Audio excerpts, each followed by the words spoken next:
Good morning, yogis.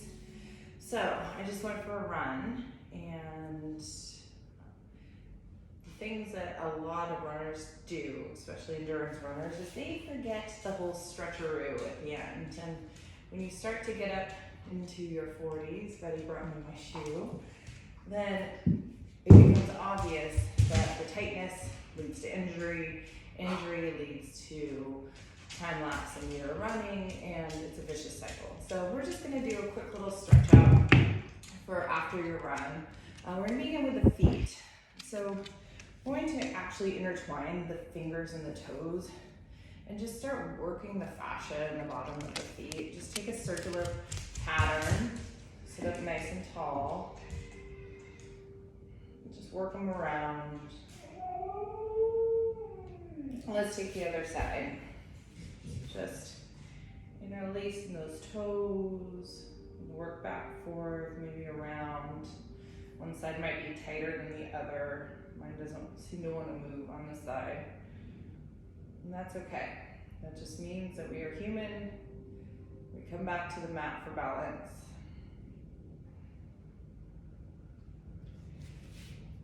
Now let's go ahead and invite some opening in the lumbar spine and the hips. So we're gonna stack into log here. If this isn't available, it can look like this, and that is a-okay. We're just gonna invite some movement forward, a nice little forward fold here. Take some breaths, evenly anchor into both hips.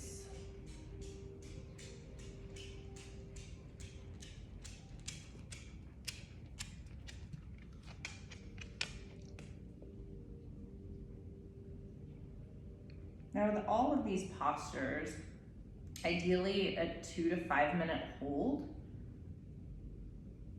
would give a little more release. Work deeper into the muscles and ligaments and tendons.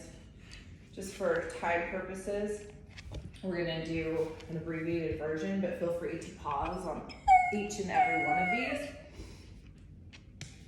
Now we're just gonna go and sit on our heels. If this doesn't work for us, go ahead and take maybe a block or like a dense pillow so it raises you up a little bit to help with those knees. We're just gonna go ahead and take the fingers back and work the fronts of the feet and the ankles. This can be intense quickly, so make sure that you're in control of how much pressure you're putting on there.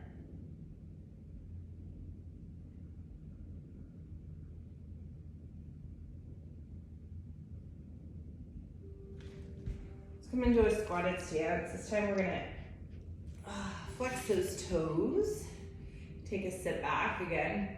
We can use a block. If this becomes too much, you can go on knees and just curl the toes this way.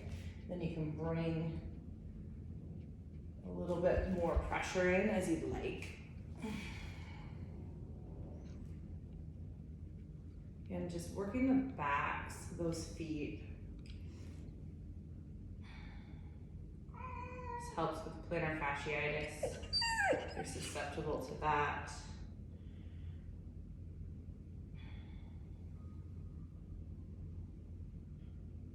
Beautiful. Let's go ahead and invite ourselves into a low lunge. Take the right leg forward, left leg back. We're just gonna sit tall first, square up the hips to the front of the mat, and then invite some release into the hip flexor. Find that deep, solid Ujjayi breath, full inhales through the nose, full exhales through the nose. Let's go ahead and take the arms up, Anjali Mudra, palms together, and then take it to the back of the neck. Open up the shoulders, open up the chest.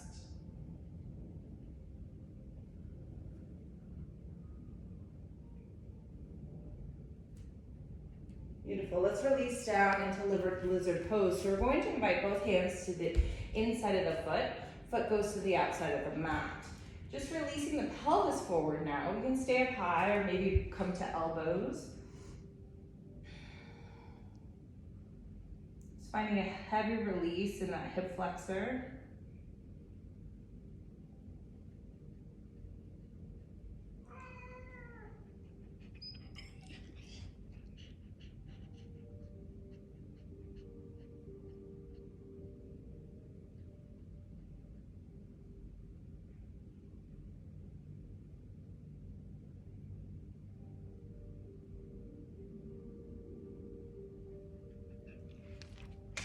Excellent work. Let's come back to palms if we came to elbows. Onto all fours we go. 3 rounds of cat-cow.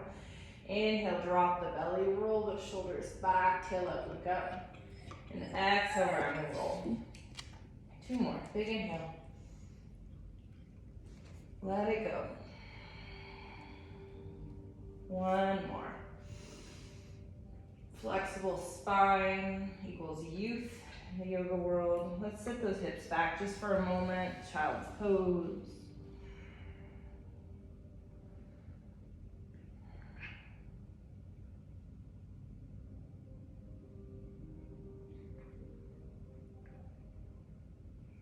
Coming back to all fours.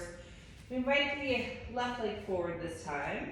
Bring the knee over that ankle. And then square up the hips to the front of the mat, releasing through that hip flexor on this side. Roll the shoulders back. Find a proud chest here just for a moment. Really working back and forth. If we're tight, it might feel good to kind of find our depth of release we'd like.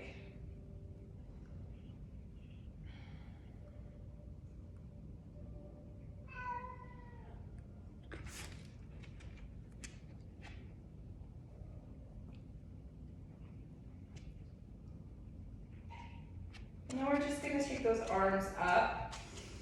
This time, cactus the arms, elbows towards shoulders, shoulder blades kiss, proud chest. Come forward, the heart and belly. Find our breath.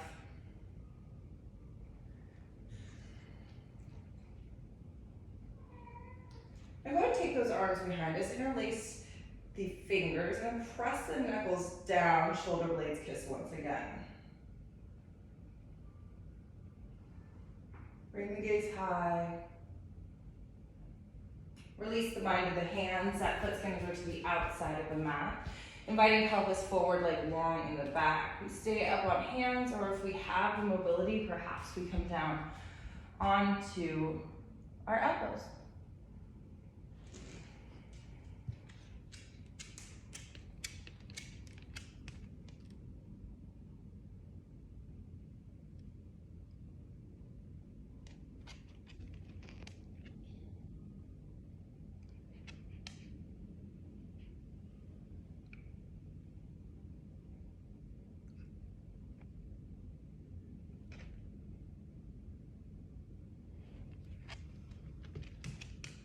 Every breath is an opportunity to find a little more space.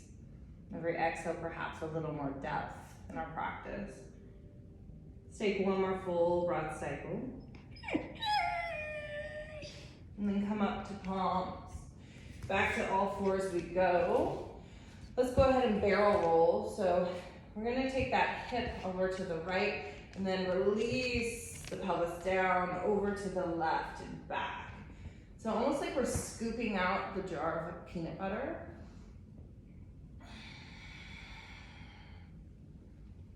Get into that IT band a little bit, and then reverse direction.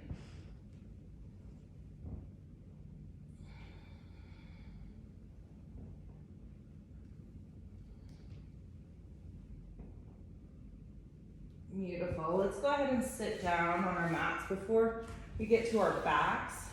Find a cobbler pose or Baddha Konasana. So knees are wide. We have this beautiful little diamond shape. Interlacing the fingers, we're going to bring them to our toes. Now, we can just keep them here, bringing the feet together, or we interlace them once again.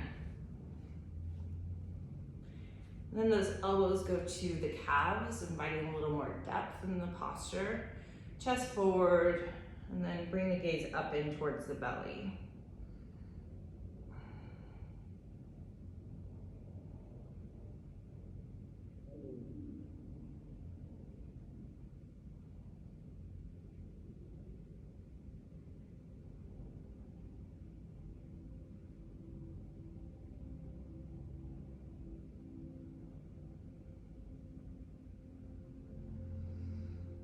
Finding breath here from root to crown, crown to root. Full inhalations through the nose. Finding a little more depth with our exhalations, we bow. Let's roll up 1 vertebrae at a time, release the hands. Onto our backs we go. We're gonna find a reclined cow face pose here, but just the legs. So we're gonna go ahead and cross one knee over the other. We'll do both sides. Flex the toes and reach for those ankles. If ankles are not available, then we can grab our knees and just bring them in. This can be little, this can be big. We're gonna invite some stretch into the piriformis. Try to keep both of the shoulder blades on the earth. Relax the face.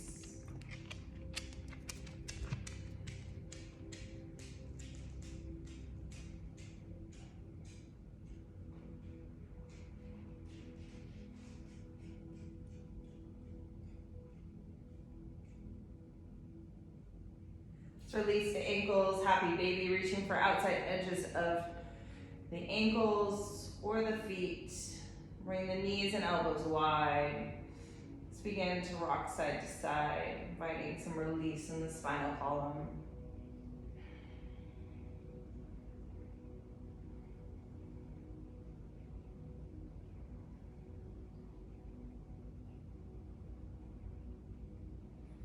Let's take the other side, cross the opposite knee on top.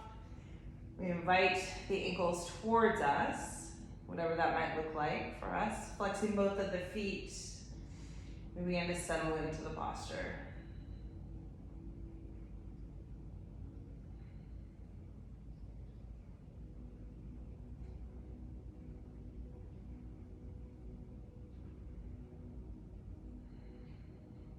Probably find that one side is a lot tighter than the other. If we find a side that's a little bit tighter, maybe holding the posture on that side for 3 to 5 more breaths. We're just trying to find some symmetry by coming to the mat with our practice.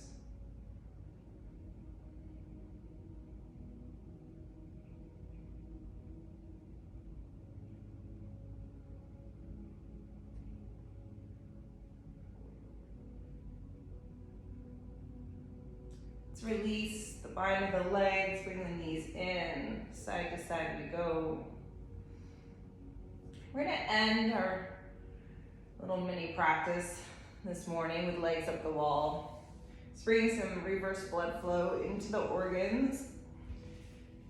And some stress relief in those legs after running. Just gonna find a wall to throw those legs up on. If it feels good, sometimes a block underneath the sacrum feels nice. Otherwise, take a moment, rotate the ankles, spread the toes wide, and then settle in.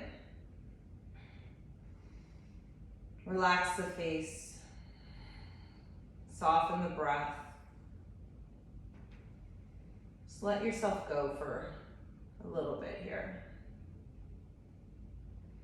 This is where I'm going to leave you today, runners and yogis. I invite you to stay for as long as it feels good. Relax those legs after a hard morning's run. Namaste, my friends.